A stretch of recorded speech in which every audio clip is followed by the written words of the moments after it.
네, 오늘 12장 말씀인데요. 우리 어성경 배우신 분들 아시겠지만, 이제 1장부터 11장까지를 창조시대라고 이제 정리를 하고, 그 다음에 이제 12장부터 이제 50장까지를 족장시대라고 부릅니다. 그래서 오늘부터는 이제 족장시대의 그 첫 출발을 이제 배워야 하는데요. 이제 그러기 위해서는 1장부터 11장을 좀 간략하게 좀 정리를 좀 하고 넘어가도록 하겠습니다. 그래서 두 나라라는 제목을 좀 붙여봤는데, 이 지금 하나님의 나라와 세상 나라가 이제 구분돼서 나올 겁니다. 근데 제가 이 PPT 만들다 보니까 좀 복잡하실 것 같아서 하나님 나라는 지금 쓴 남색을 썼고요. 그다음에 세상 나라 표시되는 구절에는 이제 빨간색을 써서 좀 구별을 좀 해봤습니다. 근데 이제 계속 들으신 분들은 이해가 되실 건데 중간에 뭐 예전에 수요예배 때도 하고 뭐 금요기도회 때도 하고 해가지고 중간 좀 구멍 나신 분들 위해서 정리 한번 해봤습니다. 먼저 창세기 2장입니다. 여호와 하나님이 그 땅에 보기 아름답고 먹기 좋은 나무가 나게 하시니 동산 가운데 생명나무와 선악을 알게 하는 나무가 있더라 라고 하시면서 선악을 알게 하는 나무의 열매는 먹지 말라 내가 먹는 날에는 반드시 죽으리라. 이 아담에게 이 하나님께서 이 선악을 알게 하는 나무의 열매 선악과를 먹지 말라라고 명령을 하셨죠. 그래서 먹으면 죽는다라고 하셨는데 이 죽음이 포인트가 아니었습니다. 먹지 않으면 영원히 산다라는 게 그 핵심이었죠. 그래서 하나님 나라의 이제 핵심 키워드를 하나 뽑아라 그러면은 생명을 뽑을 수 있습니다. 그래서 하나님께서 지금 에덴 동산에 이 하나님 나라를 세우기 원하시는데 거기 가운데는 뭐가 있냐? 생명나무가 있었다라고 하면서 하나님이 세우시고 싶은 하나님 나라는 생명이 가득한 나라, 생명이 풍성한 나라입니다. 라는 것을 성경이 처음에 보여줍니다. 그런데 이제 이 사탄이, 이제 뱀이 이제 나타나죠. 그래서 이제 여자에게 거짓말합니다. 너희가 결코 죽지 않는다. 라고 하면서 선악과 따 먹어도 된다. 이제 이렇게 이야기를 하죠. 그리고 이 유혹에 넘어가서 이 아담과 하와가 하나님과 같이 되려고 이제 선악과를 따 먹습니다. 그래서 범죄하고 이제 하나님 나라에서 쫓겨나가는 스토리가 나오게 됩니다. 이제 백성들이 이제 이 아담과 하와가 이제 에덴 동산 밖으로 쫓겨나가야 될 때입니다. 그런데 하나님께서 이들을 쫓아내시고 이들을 벌하시고 끝내시는 것이 아니라 하나의 은혜를 남겨주셨습니다. 그게 원시복음, 첫 복음이라고 불리는 창세기 3장 15절 말씀이었습니다. 요거는 중요하니까 우리 한 번 더 읽어보겠습니다. 시작. 내가 너로 여자와 원수가 되게 하고 원수가 되게 하리니 여자의 후손은 내 머리를 상하게 할 것이요 너는 그의 발꿈치를 상하게 할 것이니라.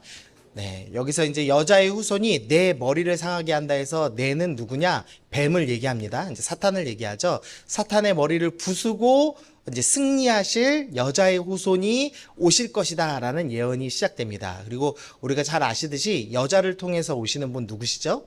예수님을 이제 이야기하고 있습니다. 그래서 이제부터 하나님의 백성은 어떤 백성이 되어야 되느냐? 여자의 후손이신 메시아를 기다리는 신앙생활을 하게 됩니다. 그래서 구약 백성들은 메시아를 기다리는 백성, 이제 이렇게 정리를 할 수가 있겠죠.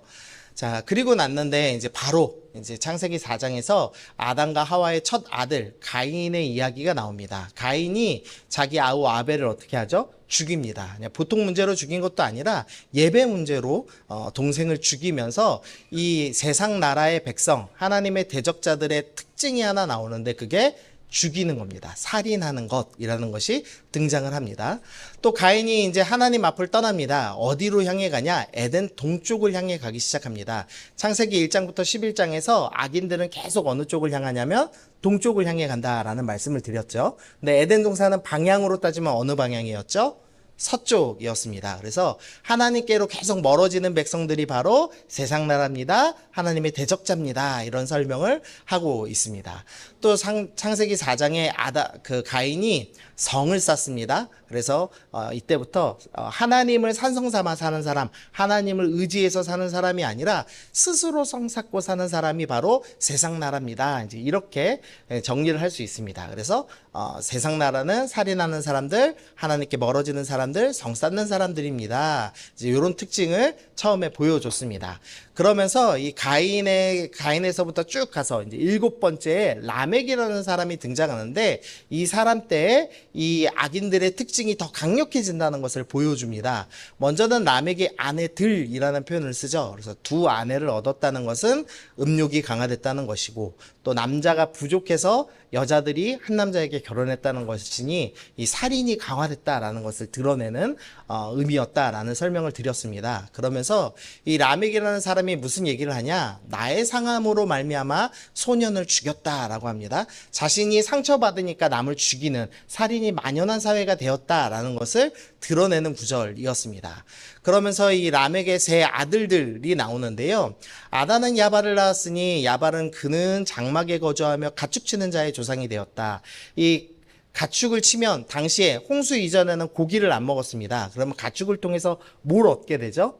가죽을 얻게 됩니다. 근데 가죽을 대량으로 생산해서 소비할 수 있는 것은 도시가 생겼다는 의미죠. 그래서 여기도 지금 성을 쌓고 도시 문화가 이루어졌다라는 표현을 지금 하고 있는 겁니다. 21절에서도 수금과 통소잡자, 음악을 향유하는 사람들이 생겼습니다. 음악으로 돈 벌어 먹고 살려면 역시나 도시여야 가능한 일이죠. 그리고 또 22절에 보니까 구리와 쇠로 여러 가지 기구를 만듭니다. 그러니까 농사가 활발해졌고 농사뿐만 아니라 쇠로 또 뭘 만들죠? 무기를 만듭니다. 그러니까 이것도 살인이 만연한 사회가 되었습니다. 라는 것을 드러냅니다. 그런데 이 가인의 자손 반대편 셋의 자손들이 나옵니다. 두 가지 특징이 소개되는데요. 먼저는 에녹을 통해서 하나님과 동행하는 사람들이라고 설명을 하죠. 그러니까 이 가인의 자손들은 하나님에게서 멀어지는 특징이 있는데 이 셋의 자손 하나님의 백성들은 하나님과 가까이에서 하나님과 함께 걷는다, 동행한다라는 특징이 있다라고 설명을 합니다. 그리고 4장 26절에서 또 하나의 특징이 나오는데 여호와의 이름을 불렀다라고 하면서 예배하는 특징이 있습니다. 이제 이렇게 얘기하면서 이제 두 자손들, 두 나라가 이 하나님의 나라, 하나님의 백성과 하나님의 대적자들, 이 가인의 자손들이 지금 비교가 되고 있습니다. 그랬다가 어떤 일이 있냐면 두 하나님의 아들들로 표현된 이 셋의 자손과 사람의 딸들로 표현된 가인의 자손이 서로 결혼하며 섞이는 모습을 보여줬죠. 그래서 하나님께서는 그것을 뭐라고 하셨냐? 죄악이 세상에 가득하다라고 말씀하셨습니다. 그러면서 이제 홍수 심판으로 이제 이 죄악 가득한 백성들을 쓸어내시는 스토리가 이제 노아를 통해서 일어났습니다. 노아가 이제 홍수로 사람들 다 죽고 나서 이제는 우리 가족 더 이상 죄 없겠지 이제 이렇게 생각했었습니다. 그런데 창세기 9장에서 어떤 사실을 발견했냐면 자신의 아들 함에게서 죄악이 있음을 발견했죠. 이 노아라는 아버지는 자기를 구원해준 아버지고 하나님의 말씀을 대언하는 선지자 역할을 하는 아버지인데 그 아버지가 이제 실수했습니다. 포도주를 먹고 벌거벗고 잠을 자고 있었죠. 근데 그 벌거벗고 자는 것을 보고 이제 형들에게 이야기합니다. 그러니까 비웃고 비꼬는 일을 하면서 함 속에 이제 죄가 있음을 발견하면서 여전히 두 나라의 싸움이 끝나지 않았다라는 것을 이제 노아가 확인을 하게 됩니다.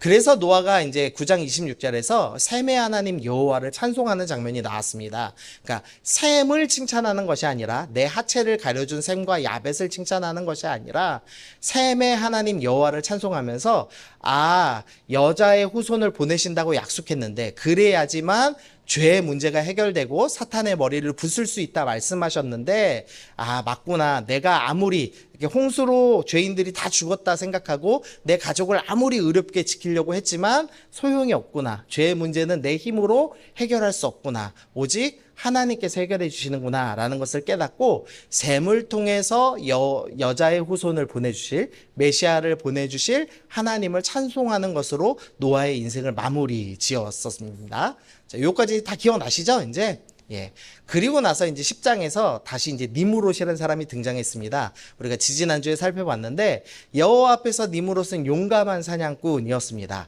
하나님을 두려워하지 않는 용감한 사냥꾼, 즉 사람을 사냥하는 사냥꾼이 출현했다라는 말씀을 드리면서 살인이 더 강화됐다. 죽음이 더 만연한 사회가 되었다라는 설명을 드렸습니다.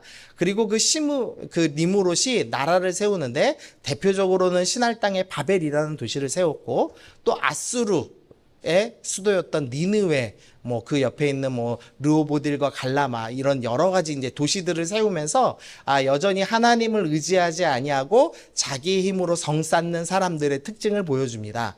그러면서 그 성 쌓는 사람들의 가장 극치를 드러내주는 게 11장의 바벨탑이었죠.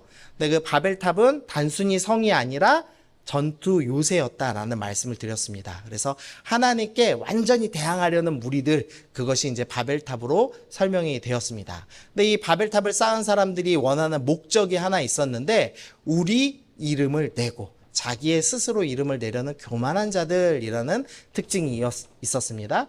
그런데 반면 하나님의 백성들의 특징이 나오는데 희한한 특징이 나옵니다. 이 셈의 족보는 이러하니라. 셈은 백세 홍수 2년에 아르박삿을 낳았고, 그다음에 아르박삿은 낳은 후에 500년을 지내면 또 자녀를 낳았으며, 아르박삿은 35세에 셀라를 낳았고, 셀라를 낳은 후에 430년 지내면 자녀를 낳았으며 하면서 낳았고 낳았으며 낳았고 낳았으며가 반복되는 겁니다. 이게 단순히 족보를 기록해야지 해서 쓴 것이 아니라, 바벨탑을 쌓은 사람들의 특징은 죽이는 것, 심지어 사람을 사냥하는 사람들이라는 별칭이 붙은 사람들인데, 하나님의 백성은 어떤 사람들이냐? 생명을 낳는 사람입니다 라는 표현을 하는 겁니다. 자식 많이 낳았다가 핵심 아닙니다. 생명을 낳는 사람들이라는 것이 핵심 포인트였습니다. 그리고 이제 아브라함을 통해서 또 하나의 특징 나오는데, 이 대적자들은 성 쌓는 사람이지만 아브라함은 지금 뭐를 쌓고 있죠? 제단을 쌓고 있습니다. 그러면서 여호와의 이름을 부르며 예배하는 사람들이라는 특징을 나타내주고 있었습니다. 그래서 주님께서 이 대적자들이 자기 이름을 스스로 내려고 했는데, 내가 하나님의 백성들 너희의 이름을 창대하게 해주겠다, 너희의 이름을 크게 해주겠다라고 약속하시는 스토리가 이제부터 나오기 시작하는 겁니다. 그래서 정리를 하면은 이렇게 표로 정리할 수 있습니다. 지금까지 이렇게 길게 1장부터 11장을 15번 설교했는데, 쉽게 말하면 이 표 배우려고 한 겁니다. 그래서 대적자들의 특징입니다. 죽음입니다. 살인이 가득합니다. 스스로 성 쌓으며 스스로 보호합니다. 하나님께로부터 멀어집니다. 스스로의 이름을 내려고 합니다. 그래서 이것을 한 단어로 정리하면 역창조입니다. 하나님께서 창조하시고 생명이 풍성하고 번성하고 하나님의 뜻대로 다스리려는 그 하나님의 뜻을 반대해서 거슬러서 한다 해서 역창조라는 단어를 이제부터 쓸 겁니다.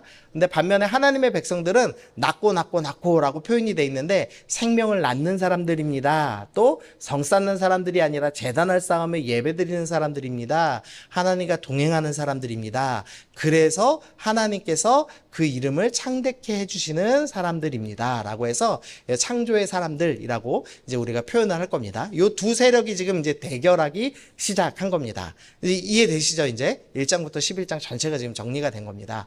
그러면 하나님께서 지금 1장부터 11장 통해서 우리에게 설명해 주시는 것은, 바벨탑으로 스토리가 끝나잖아요. 그러니까 이 하나님의 대적자들이 이런 특징을 가지고 이제 하나님과 계속 싸우려고 한다는 겁니다. 그래서 하나님께서는 그럼 나도 내 나라 보여주마 라고 하시면서 하나님 나라 세우시는 스토리가 이제 창세기 12장부터 시작이 될 겁니다. 그래서 창세기 12장부터를 뭐라고 설명하냐? 우리가 구속사라고 부릅니다. 구원하시고 계속하시는 역사라고 해서 구속사라고 부르는 역사가 지금부터 이제 출발할 겁니다. 그러면서 이제 한 사람 아브람을 택합니다. 약간 이 혼동되는 거 하나만 교정을 하면요. 제가 지금 제목에는 아브라함이라고 써놓고 오늘 본문엔 계속 아브람이라고 나올 겁니다. 그러니까 이전에는 이름이 아브람이었는데 하나님께서 그 이름이 이제 이방신의 흔적이 묻어 있기 때문에 아브라함으로 이름을 나중에 바꿔주십니다. 그래서 우리가 일반적으로 아브라함이라고 부르기 때문에 제가 제목에는 아브라함이라고 붙였고, 가능하면 이제 아브라함이라고 부를 겁니다. 어쨌든 이제 하나님께서 이 하나님 나라를 시작하시면서 한 사람을 택하십니다. 그 사람이 바로 아브라함이죠. 그럼 이제 아브라함이 어떤 사람인지를 오늘부터 좀 살펴보겠습니다. 자, 먼저 11장 26절 보시면은요, 데라가 70세에 아브람과 나홀과 하란을 낳았더라 라고 되어 있습니다. 그냥 이 구절 그대로 보면은 70세에 새 쌍둥이를 낳은 걸까요? 그건 아니겠죠. 그러니까 성경이 지금 족보를 압축해서 적어놨으니까 이렇게 된 겁니다. 70세부터 자식을 낳았다라는 표현입니다. 그러면은 첫째 아들은 누굴까요? 보통 이제 첫 번째 있는 게 첫째 아들이라고 생각하니까 아브람이라고 생각하기가 쉽죠. 그런데 이제 보통 이제 고만고만한 사람들끼리만 적혀 있으면 첫 번째에 첫째를 적습니다. 그런데 중요도가 만약에 있다. 그럼 막내일째라도 먼저 적죠. 그러니까 다윗은 7째니까 막내지만 집안의 가장이죠. 그러니까 먼저 젖게 되죠. 요셉도 야곱의 막내였지만 어떻게 되죠? 두 몫을 받는 장자 역할을 맡게 되죠. 그러니까 그것처럼 아브람은 지금 첫째 아들은 아니었습니다. 그런데 가장 중요하기 때문에 지금 앞에다 기록한 겁니다. 그리고 나홀은 두 번째로 중요한데, 왜냐하면 이후에 나홀의 자녀들 중에서 라반이라고 하는 야곱의 그 못된 삼촌이 등장할 겁니다. 그래서 이제 나홀이 두 번째로 기록되고요. 제일 이제 중요하지 않은 하란이 마지막에 기록되어 있습니다. 근데 이제 구절을 좀 읽어보면 29절 한번 보겠습니다. 우리 한번 읽어볼까요? 자, 시작. 아브람과 나홀이 장가들었으니.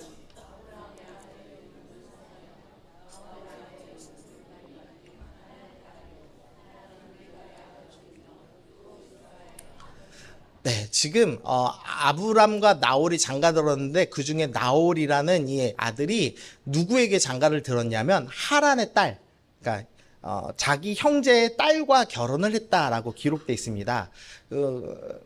고만고만한 나이인데 딸하고 결혼하면 이건 정말 심각한 거잖아요. 그러니까 하란이 아마 되게 나이가 많은 이제 장형쯤 되는 것 같습니다. 20살 이상 차이 나는 형이었던 것 같습니다. 그리고 아브라함은 한참 이제 나이를 따지면 뒤에 나오겠지만 한 130세쯤에 이제 데라가 낳은 아들로 이제 생각이 됩니다. 그 다음 계속 보시면은요, 데라는 나이가 205세가 되어서 하란에서 죽었습니다.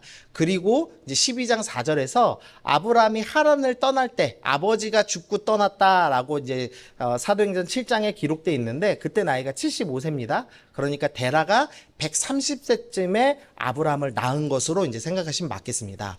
이 설명을 왜 드리냐면, 그냥 11장 후반부를 좀 읽어보시면은요, 어떤 문제가 있냐면 31절을 제가 읽어볼게요. 데라가 그 아들 아브람과 하란의 아들인 그의 손자 롯과 그의 며느리 아브라함의 아내 사레를 데리고 갈대아인의 우르를 떠나 가나안 땅으로 가고자 하더니 라고 되어 있습니다.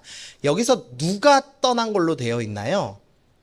데라가 떠난 걸로 돼 있죠. 그래서 마치 그냥 읽으면 데라가 먼저 하나님의 음성을 듣고 갈대아인의 우르를 떠나서 가나안 땅으로 가려다가 믿음이 없어서 멈췄고 아들이 데를 이어서 간 건가? 이제 이렇게 이해하기가 쉽습니다.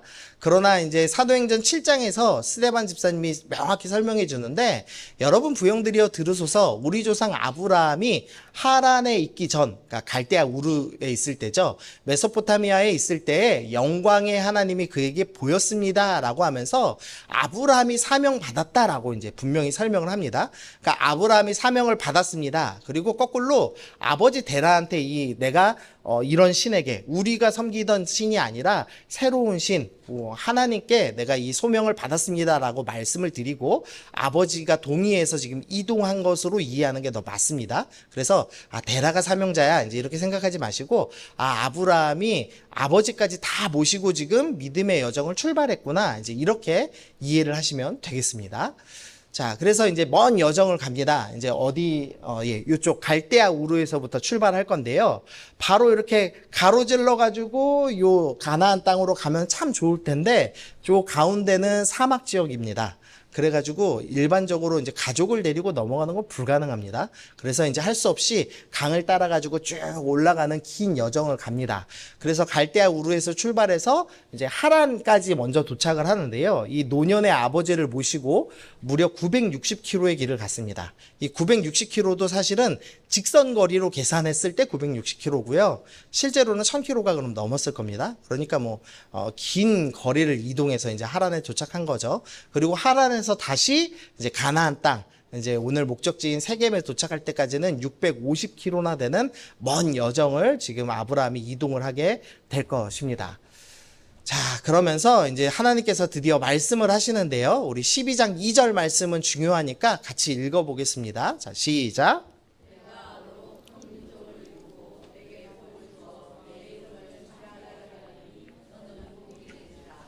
네, 여기서 주님께서 약속을 하나 주셨습니다. 네가 큰 민족을 이룰 거다. 네가 복을 받을 거다 라고 말씀을 하셨는데, 여기서 이제 큰 민족이라는 단어의 의미를 조금 이해하고 넘어가야 됩니다. 제가 이렇게 좀 원어를 넣어놨는데요. 원어는 저도 읽을 줄 모르고 밑에 한글로 뜻이 의미 잘 적혀 있습니다. 고이라고 이렇게 잘 적혀 있죠. 지금 이 12장 2절에는 고이라는 단어로 민족을 표현하고 있습니다. 그런데 민족을 표현하는 단어가 하나 더 있습니다. 무슨 단어가 있냐면 암이라는 단어입니다. 암. 제가 제 이름에 이제 암이 있는데 그게 이제 히브리어로 암이었으면 참 좋을 텐데 저희 저 할아버지가 토종비결 쓴 이지암 선생 그거를 이지암인 줄 알고 이재암으로 지으셨어요. 예, 그래서 우상 숭배의 흔적이 묻어난 이름인데 네, 기억 잘 나시라고 이제 말씀드리는 겁니다. 보통 이제 성경에서 백성들, 민족들이라는 단어를 쓸 때는 암이라는 단어를 씁니다. 암. 그래서 대표적으로 호세아 1장 9절에서 하나님께서 호세아 선지자에게 너는 자녀 이름을 뭐라고 지라고 하시냐면 로암미라고 지라고 합니다. 로는 아니다입니다. 암은 백성이죠. 그래서 백성이 아니다라는 뜻으로 로암미라고 지으라고 하시는 스토리가 나와요. 그래서 이거 암자 보시면 이제 저거 백성이야 이제 이렇게 생각하시면 됩니다. 근데 어쨌든 보통은 암자를 써서 백성을 나타냅니다. 그런데 12장 2절은 일부러 이 암이라는 의미의 뜻을 쓴 게 아니라 고이라는 단어를 쓴 겁니다. 그럼 왜 고이라는 단어를 썼는지를 알아야 되는데요. 이 고이라는 단어가 어디에 또 등장하냐? 창세기 10장 5절에 이들로부터 여러 나라 백성이 나뉘었습니다 라고 하면서 셈과 함과 야벳의 이 자녀들이 여러 나라를 이루었습니다 라는 표현을 쓰고 있는 겁니다. 그러니까 우리 성경이 민족이라고 번역을 해서 약간 혼동됩니다. 그러니까 아브라함에게 하나님께서 너 네 자식들로 많은 백성 만들어줄게. 이제 너 자식 많이 날 거야. 이런 정도의 축복으로 이해하기가 쉽습니다. 그것도 틀린 건 아니죠. 이 아브라함 개인적으로는 너가 자녀 낳게 될 거다라는 축복은 분명히 맞습니다. 그런데 하나님께서 의도하신 이제 핵심 메시지는 너로 큰 나라를 이룬다라는 의미입니다. 그러니까 세상 나라, 바벨탑을 쌓은 세상 나라에 반대해서 나도 이제 하나님 나라, 너희가 내 나라가 내 눈에 안 보이니 눈에 보이는 하나님 나라 내가 보여줄게 라고 하시면서 아브라함 너로부터 시작해서 큰 나라를 만들겠다라는 하나님의 결정을 지금 보여주는 구절입니다. 그래서 나라라는 의미가 중요한 거죠. 자, 그러면은 이제 하나님께서 이 악한 세상 나라에 반대돼서 이 위대한 하나님 나라를 시작하시면서 이 첫사람을 택하셨습니다. 그럼 이 첫사람은 어떤 사람이어야 할까요? 하나님 나라의 첫사람은 어떤 사람이어야 할까요? 어떤 특징이 있으면 좋을까요? 그렇죠. 거룩한 사람. 거룩한 사람이면 좋겠죠. 신앙이 좋고 거룩하고 이왕이면 잘생기면 더 좋고 돈도 좀 있으면 좀 낫고 맞죠? 이렇게 우리가 생각하는 이 첫사람은 이래야 된다라는 좀 모델이 있잖아요. 그러면 과연 아브람이 정말 그런 사람인가를 한번 좀 확인 한번 해보겠습니다. 먼저 창세기 31장 31절에 보니까 이 아브람의 고향이 나옵니다. 고향이 어디냐? 갈대아인의 우르라고 되어 있습니다. 이 고대 도시 중에 우르라는 이름을 가진 도시가 여러 군데 있습니다. 그래서 이 갈대아인 바벨론 사람들이 세운 우르라는 도시, 저 끝쪽에 있는 도시를 지금 설명을 하는 겁니다. 근데 문제는 아브람은 셈의 자손입니다. 그러니까 하나님을 그래도 좀 아는 조상을 갖고 있었죠. 그런데 이 바벨론이란 나라는 함의 자손 니므롯이 세운 나라였습니다. 근데 그 나라의 백성이 되어 있는 겁니다. 그러니까 함의 자손의 영향력을 받고 완전히 동화된 채 살고 있는 신앙을 완전히 잃어버린 가문이라는 것을 먼저는 드러냅니다. 그것에 대한 증거가요, 여호수아서 24장에도 나오는데요. 여호수아가 모든 백성에게 이르되 이스라엘의 하나님 여호와께서 이같이 말씀하시기를 옛적에 너희 조상들 곧 아브라함의 하나님, 아브라함의 아버지 나홀의 아버지 데라가 그 다음부터 읽어보겠습니다. 시작. 강 저쪽에 거주하여 다른 신을 섬겼으나, 여기서 강은 이제 메소포타미아, 유프라테스, 히브레기스, 티그리스 강 의미합니다. 그 강 너머에 다른 신을 섬겼다라고 명확하게 얘기하면서 아브라함이 우상 숭배자였다라는 것을 보여줍니다. 하나님께서 하나님의 나라를 시작하는데 어떤 사람을 선택하셨냐? 우상 숭배자를 선택하셨습니다. 그게 이제 희한한 특징이죠. 우상 숭배자였던 증거가 또 나오는데요. 이제 먼저 아브라함의 아내 이름이 사레인데, 이 사레는 달의 신, 달의 신의 이름이 신입니다.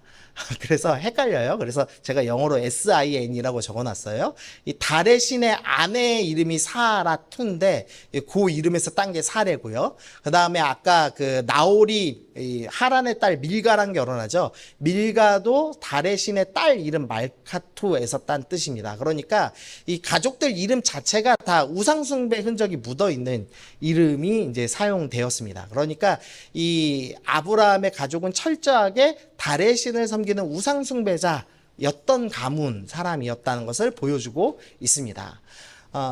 두 번째로 이제 특징이 하나 나오는데요. 사례는 임신하지 못함으로 자식이 없었다라고 하면서 이 아브람과 그 아브람의 아내 사례가 임신하지 못하는 사람들이었다고 이야기를 합니다. 고대 근동에서 이제 임신하지 못했다는 것은 신에게 저주받았다라는 의미로 사용됐고요. 우리가 이제 창세기 1장부터 11장까지 우리가 다 살펴보셨죠. 하나님의 백성은 어떤 특징이 있었죠? 생명을 낳고. 근데 이 사람들은 어떤 특징이 있죠? 죽이는 것, 죽음의 특징이 있었습니다. 그런데 이 죽음의 특징, 생명이 태어나지 않고 열매 맺지 못하는 특징이 지금 누구에게 있냐면 아브라함에게 있는 겁니다. 그러니까 이것도 대적자의 특징을 그대로 갖고 있는 거죠. 대적자의 땅에서 대적자들의 우상을 섬기며 대적자들의 특징을 그대로 가진 사람이 아브라함입니다. 그리고 이제 12장 4절에서 아브라함이 하란을 떠날 때 75세입니다. 새로운 일을 시작하기에는 나이가 너무 늙었죠. 근데 주님께서 지금 우상숭배자요, 생명을 낳지 못하는 저주받은 자요, 나이가 많은 이 사람을 선택하셔서 하나님 나라를 시작하고 계시는 스토리가 출발되는 겁니다. 그 아브라함이 선택받을 만한 사람인가요? 이제 보시면 절대 아니죠. 하나님께서는 괜찮은 사람, 그럴싸한 사람을 들어 쓰신 게 아니라 절대 선택하면 안 되는 사람을 선택하셔서 하나님 나라의 출발점으로 삼고 계시는 겁니다. 우리 말씀 한번 읽어보겠습니다. 자, 고린도전서 1장입니다. 시작. 그러나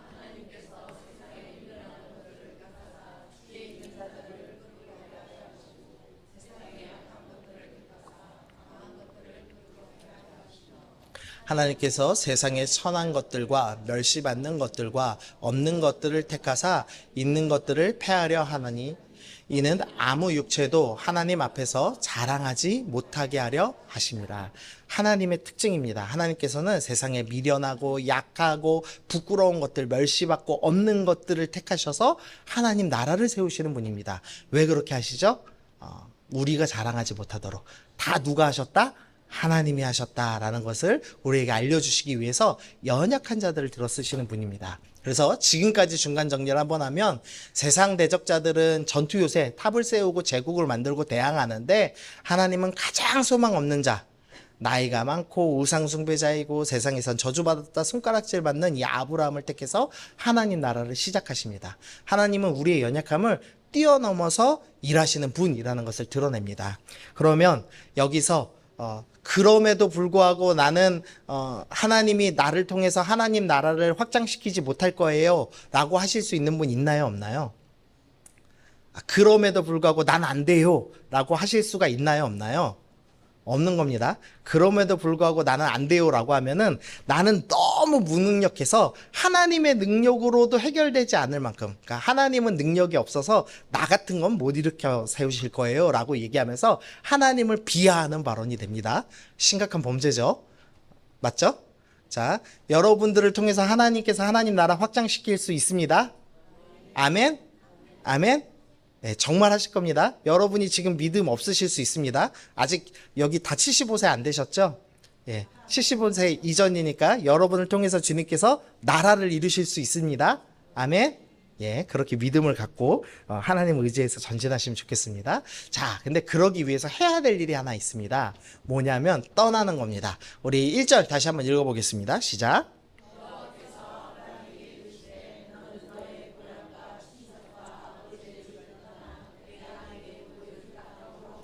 네, 이 믿음의 여정을 하기 위해서 주님께서 한 가지 명령을 주셨습니다. 뭐냐면 떠나가라라는 명령을 주셨습니다. 세 가지를 떠나야 됩니다. 고향을 떠나야 되고요, 친척들을 떠나야 되고 아버지의 집을 떠나야 된다라고 설명을 합니다. 이게 어떤 의미인지 한번 좀 설명을 한번 해보면은요. 먼저 그래서 이 명령을 받고 떠났습니다. 떠나서 저 위에 하란이라는 땅에 도착해서 거기서 어떻게 하냐? 거류하는 스토리가 나옵니다. 그러니까 하란은 어떤 도시냐면 강 저쪽입니다. 그러니까 그나마 문명이 남아있는 지역이고요. 이제 강을 건너면 그때부터 이 가나안의 척박한 땅으로 들어오는 겁니다. 근데 아브라함이 믿음의 여정을 시작했지만 하란에 머무는 스토리가 나오는 겁니다. 그걸 좀 이제 염두하시면서 좀 먼저 볼게요. 이 아브라함의 고향은 어디였냐? 메소포타미아 문명입니다. 이 수메르인들이 세운 위대한 문명이었습니다. 이 당시에 대부분 나라들은 문자가 없었는데 이 메소포타미아 문명은 문자를 사용하는 나라입니다. 거기다가 법이 존재합니다. 이 함무라비 법전 혹시 아시나요? 눈에는 눈, 이에는 이. 이거 무식한 법이다 이렇게 오해하시면 안 됩니다. 당시에는 내 눈을 눈탱이 밤탱이 만들면 어떻게 해야 되죠? 예, 내 눈탱이로 만들면 어떻게 만드실 거예요? 나도 눈탱이 밤탱이 만든다. 요게 이제 함무라비 법정 기원전 3000년 수준의 이제 신앙이 있고요. 이제 우리는 이제 맞으면 왼쪽 눈도 돼야죠. 예, 우리 신앙은. 그런데 당시엔 어떻게 했냐? 내 눈을 밤탱이로 만든 놈은 찔러 죽입니다. 그게 맞는 거죠. 내 친척이 얻어맞았다. 그럼 우리 친척 전체를 모욕한 거기 때문에 절대 살려두면 안 됩니다. 그래서 복수의 복수가 계속 끊임없이 이어졌기 때문에 함무라비라는 왕이 나타나서 이제 복수 금지, 눈 맞은 놈은 눈만 맞으면 돼. 이제 이렇게 합리적인 법을 제시하는 겁니다. 그래서 이 함무라비 법전이 만들어졌다라는 것은 문명이 좀 제대로 그럴싸한 문명이 건설됐다. 이제 이렇게 보시면 되겠습니다. 또 이때 당시에 공중 목욕탕이 있습니다. 그러면 이제 상하수도 시설이 제대로 돼 있다라는 의미겠죠. 그리고 극장이 있습니다. 뭐 물론 이제 이 화면 나오는 극장 아니고 연극을 하는 장소죠. 근데 연극이 이루어질 정도의 아주 문화를 잘 이루고 있었습니다. 아브라함이 그러니까 세련된 도시 사람이었습니다. 그런데 지금 하나님께서 어디로 가라고 하시냐면 아무것도 없는 이 척박한 땅인 양이나 쳐야 되는 이 가나안 땅으로 인도를 하고 계시는 겁니다. 그래서 주님께서 우리 가운데 너 고향 떠나야 돼 라는 명령을 하실 때는 진짜 고향을 떠나는 게 핵심이 아니라 이 땅에서 누리고 향유하고 즐거워하던 것들을 포기하라라는 명령입니다. 주님을 위해서 즐기던 것들을 내려놔야 할 필요가 있습니다. 여러분들은 무엇을 즐기고 계시나요? 제가 뭐 자주 예화 드리지만 제가 축구를 참 좋아했거든요. 밤에 보는 그 영국 프리미어 리그 참 좋아했습니다. 그런데 저희 집사람 만나고 나니까 이 축구와 자매는 겸하여 섬길 수가 없겠더라고요. 그래서 이제 축구를 포기했어요. 농담 삼아 하지만 뭐 저희 집사람 때문에 포기한 건 아니고요. 사실은 사역을 하는데 주일날 새벽에 축구를 보고 사역을 하니까 아무리 이제 젊어도 이게 피곤하잖아요. 그러면 이제 제가 사역하는 애들한테 막 짜증내고 그래서 이건 안 되겠다 해서 제가 이제 축구 보는 걸 포기했습니다. 그래서 주님을 위해서 축구를 포기했죠. 여러분들은 뭘 이렇게 포기하셔야 됩니까? 제가 아는 자매 중에 제일 이제 황당한 회개한 자매가 있는데요. 이것도 예 한번 드렸을 텐데 막 이제 저희가 이제 회개하고 있었습니다. 예수전도단에서. 근데 이제 어떤 사람은 저는 이제 음란한 걸 보지 않겠습니다. 이제 젊은 남자니까 막 그런 결단 내리고 어떤 사람은 내가 주님을 위해서 좋은 직장을 포기하겠습니다. 내가 좋은 것 가지 않고 주님 뜻에 따라가겠습니다. 막 이런다 회개를 막 했어요. 근데 한 자매가 그것도 이제 3년이나 재수를 했던 누나가 거기서 무슨 회개를 했냐면 주님보다 떡볶이를 사랑한 것을 회개합니다 이러면서 기도하더라고요. 근데 이제 제가 그게 되게 기억에 남는 거예요. 사실 우리가 그럴싸한 건 많이 얘기하잖아요. 주님 나를 위해서 그럴싸하고 거창한 거 포기하겠다고 얘기는 많이 하지만 사실 내 삶의 작은 즐기는 거 포기하지 않죠. 근데 이제 그 자매는 정말 작은 것까지도 포기하는 거였습니다. 그래서 참 제가 인상에 남는데 여러분은 주님을 위해서 뭘 포기하실 수 있습니까? 여러분 즐기던 것 중에서 포기하셔야 됩니다. 아멘.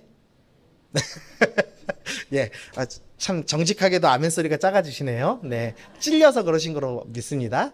자, 두 번째로 친척을 떠났습니다. 아까 말씀드린 대로 이제 친척들은 자신을 지켜주는 가장 안전한 안전망입니다.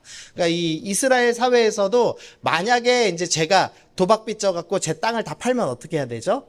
친척이 와서 그걸 대신 물러주죠.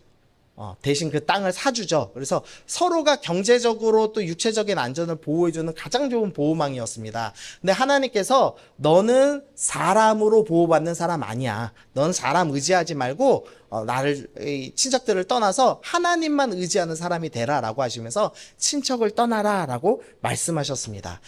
여러분들은 주님을 위해서 경제적인 안전을 또한 육체적인 안전을 포기하실 수 있습니까? 쉬운 일은 아니죠. 예. 그 파푸뉴기아 선교사님들이 이제 저희 동기 아버님 중에 파푸뉴기아 선교사님이 계신데요. 이 파푸뉴기아는 진짜 우가우가하는 그런 부족들 사는 데입니다. 근데 거기는 이제 부족마다 언어가 다 다르니까 성경책이 없어요. 그래서 성경을 번역하실 수 있는 선교사님들이 들어갑니다.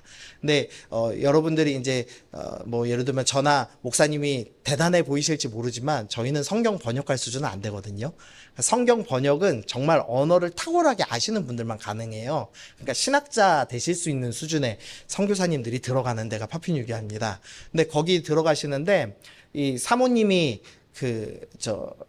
당이 있으신 거예요. 인슐린 주사를 맞아야 되는데 인슐린 주사가 들어갈 수 있을 만한 환경이 아닙니다. 파푸뉴기아가. 이렇게 우가우가 하는 사람들이 있으니 뭐 차가 있겠습니까? 도로가 있겠습니까? 그러니까 그런 너무 중요한 육체적인 안전이 보장되지 않는 지역인데 주님께서 말씀하시니까 떠나시더라고요. 그러니까 정말 주님께서 떠나라 할 때 내가 그런 이제 육체적 안전을 포기할 수 있는가에 대한 고민을 좀 해봐야 되죠. 제가 또 이제 경제적 안전 포기한 사례 하나 말씀드리면 이제 대기업에 취업했답니다. 한 분이. 그래서 대기업에서 꽤 위치가 올라갔습니다. 근데 이 대기업이 여러분들 다 아시는 기업이에요. 땡땡땡땡땡 뭔지 아시죠? 저는 말씀드리지 않았지만 다 아시죠? 그 매운 거 잘 만드는 데 있잖아요. 아시죠? 예, 전 말씀 안 드렸습니다. 녹화되고 있기 때문에. 예, 소송당하면 안 돼서. 네. 어쨌든 이제 거기가요, 정말 우상을 많이 섬긴대요. 기계를 새로 살 때마다 무당을 불러서 구슬하고 부적을 붙인답니다. 그러니까 이제 거기서 위치가 올라가신 이제 신앙인이 이거 회장님이 보시는데 절을 안 하면 부정 탄다고 난리가 난대요. 그래가지고 이제 처음에는 뭣도 모르고 절을 했죠. 근데 이제 신앙이 잘하고 나니까 못 하겠는 겁니다. 그래서 사표를 내시고 나오셨어요. 그래갖고 이제 이랜드에 취업하신 얘기를 이제 그때 들려주시더라고요. 그러니까 이제 연봉 절반도 안 되는데 오신 거예요. 경제적인 걸 포기하고. 근데 우리가 주님께서 떠나라 말씀하시면 그럴 수 있는가? 쉬운 일 아니죠. 어려운 일이죠. 주님이 말씀하시면 우리가 과연 그렇게 할 수 있는가? 그게 믿음이라고 주님이 말씀하십니다. 세 번째, 아버지의 집입니다. 정서적으로 가장 안정되는 곳이죠. 정서적으로 가장 의지되는 곳을 떠나라고 주님이 말씀하십니다. 여러분이 가장 안정되는 건 뭡니까? 사람일 수도 있습니다. 친정집이실 수도 있고요. 아니면 친구들이실 수도 있고요. 어떤 분은 술과 담배이실 수도 있어요. 근데 그런 거 주님이 떠나라고 말씀하시면 떠나야 합니다. 그게 믿음의 출발점이며 하나님 나라의 백성이 되는 길이라고 주님께서 말씀을 하고 계시는 겁니다. 그러실 수 있겠습니까? 쉬운 일 아니죠. 그래서 제가 무거운 말씀 몇 개 드릴게요. 요거 읽으시면서도 안 하시나 볼게요. 제가 자 계시록 3장 15절 내가 내 행위를 아노니 내가 차지도 아니하고 뜨겁지도 아니하도다. 내가 차든지 뜨겁던지 하기를 원하노라. 내가 이같이 미지근하여 뜨겁지도 아니하고 차지도 아니하니 내 입에서 너를 토하여 버리리라. 네, 떠나지 않으시면 토하여 버림 당하실 수도 있습니다. 또 있습니다. 너희가 하나님과 재물을 겸하여 섬기지 못한다. 너희는 세상과 저울질하면 안 된다. 말씀하셨습니다. 한 가지 더 있습니다. 예수께서 이르시되 손에 쟁기를 잡고 뒤를 돌아보는 자는 하나님 나라에 합당하지 아니하니라. 이 말씀 듣고 어떻게 하시겠습니까? 선택하시겠습니까? 쉽지 않죠. 그래서 아브라함이 아버지 데리고 960km를 달려서 하란까지 가서 강만 건너면 되는데 강을 못 건넌 겁니다. 그리고 오랫동안 있었던 거죠. 그럼 지금 여러분의 주저함을 주님께서 보시면서 책망하시겠습니까? 물론 돌아오길 원하시죠? 그러나 주님께서 기다리고 계실 겁니다. 아멘? 근데 이제 기다리고 계신 주님께 우리는 어떻게 반응해야 되죠? 순종함으로 반응하셔야 됩니다. 그렇게 결단하셨으면 좋겠습니다. 우리 말씀 하나만 읽어보겠습니다. 시작.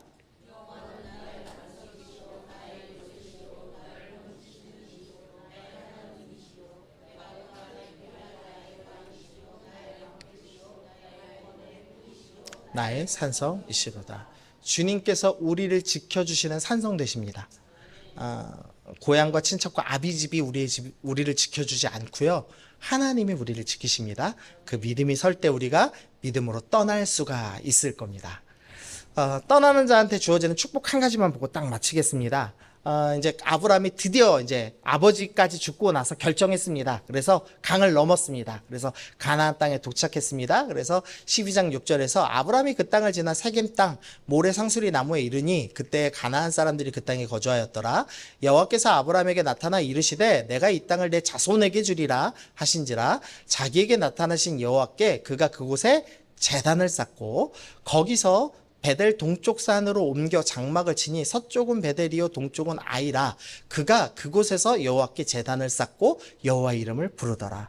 이 아브라함이 지금 드디어 믿음에 결정했습니다. 오랫동안 하란에서 주저했지만 결국은 떠나기로 결단하고 넘어왔습니다. 넘어와서 이제 제사 드리기 시작을 합니다.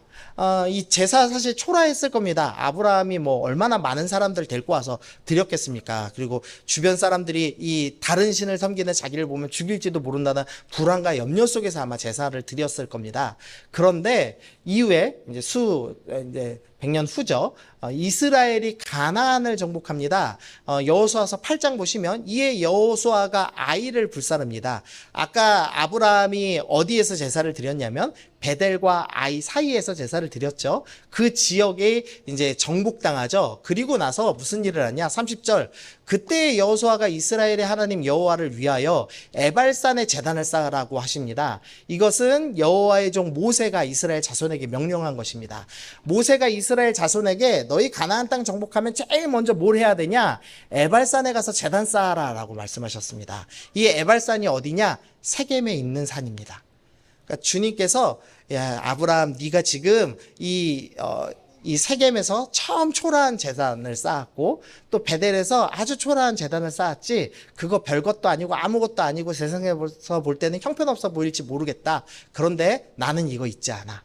나는 내가 약속한 대로 너를 큰 민족을 만들고 너의 자손들이 나라가 만들게 하고 그 자손들이 처음으로 제단 쌓고 정복해야 될 곳으로 내가 네가 예배한 곳 지정할 거야 라고 말씀하시는 거죠. 그래서 우리의 작은 예배를 어떻게 바꿔주시냐? 민족의 예배로 바꿔주시는 겁니다.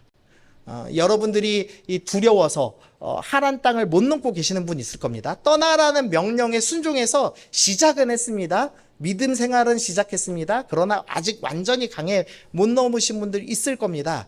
그러나 주님께서 너 강 건너라.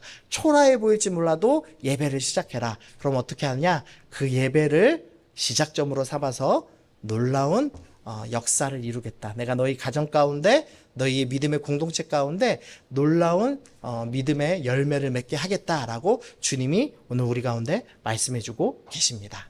아멘. 예, 그래서 그 주님의 약속을 붙잡고 믿음으로 강을 건너시기를 축복합니다. 네. 여러분의 고향과 친척과 아비집처럼 내가 의지하던 것들을 내려놓고 강 건너 오직 주님만을 의지하여 예배드리는 삶으로 여러분들이 사시는 여러분들 되셨으면 좋겠습니다. 우리 찬양 하나 하고 마치면 좋겠는데요. 보라 너희는 두려워 말고라는 찬양을 준비했습니다. 우리가 우리의 고향 친척 아비집 떠나는 거 두려우실 겁니다. 쉽지 않을 겁니다. 그러나 두려워하지 말고